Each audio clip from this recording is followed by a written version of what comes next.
ಇದು ಜಬಟಿಕಾಬಾ ಅಂಥೇಳಿ ಈ ಹಣ್ಣಿನ ಹೆಸರು. ಇದು ನಿಮಗೆ ಬ್ರೆಜಿಲಿನ ಹಣ್ಣಿದು. ಇದಕ್ಕೆ ಮರದ್ರಾಕ್ಷಿ ಅಂತ ಕೂಡ ಹೇಳ್ತಾರೆ. ಯಾಕೆ ಮರದ್ರಾಕ್ಷಿ ಅಂತ ಹೇಳ್ತಾರೆ ಅಂತ ಹೇಳಿದ್ರೆ, ಮರದ ಕಾಂಡದಲ್ಲಿ ದ್ರಾಕ್ಷಿ ಅಂತ ಬರುವಂಥ ಹಣ್ಣಿದು.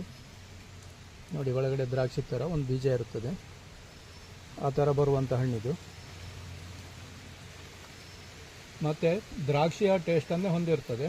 ಇದರಲ್ಲಿ ಇದು ಎಸ್ಕಾರ್ಲೈಟ್ ಅಂತ ಹೇಳ್ಕೊಂಡು ವೆರೈಟಿ, ಇದರಲ್ಲಿ ತುಂಬ ವೆರೈಟಿ ಇದೆ. ಇದು ಎಸ್ಕಾರ್ಲೈಟ್ ಅಂತ ಹೇಳ್ತಾರೆ ಈ ಹಣ್ಣಿಗೆ. ಇದರಲ್ಲಿ ಏನಂತ ಹೇಳಿದ್ರೆ, ಈ ಹಣ್ಣು ಆದವಾಗ ಇನ್ನೂ ಸ್ವಲ್ಪ ಕಪ್ಪು ಕಲರ್ ಇರ್ತಿರ್ತದೆ ಹಣ್ಣು. ಇದು ಪೂರ್ಣ ಪ್ರಮಾಣದಲ್ಲಿ ಹಣ್ಣಾಗಿಲ್ಲ. ಆಗುವಾಗ ಈ ಥರ ಗ್ರೀನ್ ಲೈನ್ಗಳು ಬರ್ತದೆ ಎಸ್ಕಾರ್ಲೈಟಲ್ಲಿ, ಈ ಥರ ಬರುವಂಥದ್ದು. ಇದಕ್ಕೆ ಎಸ್ಕಾರ್ಲೈಟ್ ಅಂತ ಹೇಳ್ತಾರೆ. ಇದು ವರ್ಷದ ಎಲ್ಲ ಟೈಮಲ್ಲೂ ಇರ್ತದೆ. ಇದು ಈ ವರ್ಷದ ಕೊನೆಯ ಹಣ್ಣಿದು. ಒಂದು ಸರಿ ಮುಗಿತದೆ ಮತ್ತು ಬರ್ತದೆ. ಆದರೆ ಈಗ ಮಳೆ ಜಾಸ್ತಿ ಬರೋದ್ರಿಂದ ಈ ಹಣ್ಣು ಒಡಿತದೆ, ಈ ನೀರು ಕುಡಿದು ಜಾಸ್ತಿಯಾಗಿ ಒಡಿತದೆ. ಹಾಗಾಗಿ ಈ ಮುಂಗಾರು ಮಳೆಯಿಂದ 3 ತಿಂಗಳಲ್ಲಿ ಇದರಲ್ಲಿ ಹಣ್ಣು ಇರುವುದಿಲ್ಲ. ಈಗ ಕೊನೆಯ ಫಲ ಇದು. ಸುಮಾರಿಗೆ ಒಂದು 4-5 ಬಾರಿ ಬರ್ತದೆ ಇದು ವರ್ಷದಲ್ಲಿ. ತುಂಬ ಬರ್ತದೆ, ತುಂಬ. ನೋಡಿ, ಇಲ್ಲಿವರೆಗೆ ಇದೆ, ಈಗ ಇಲ್ಲಿವರೆಗೆ ಕಾಣ್ತಾ ಉಂಟು, ಈ ಭಾಗದವರೆಗೂ ಇದೆ.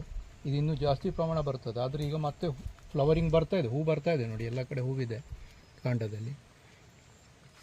ಇದು ಕೊನೆಯದು.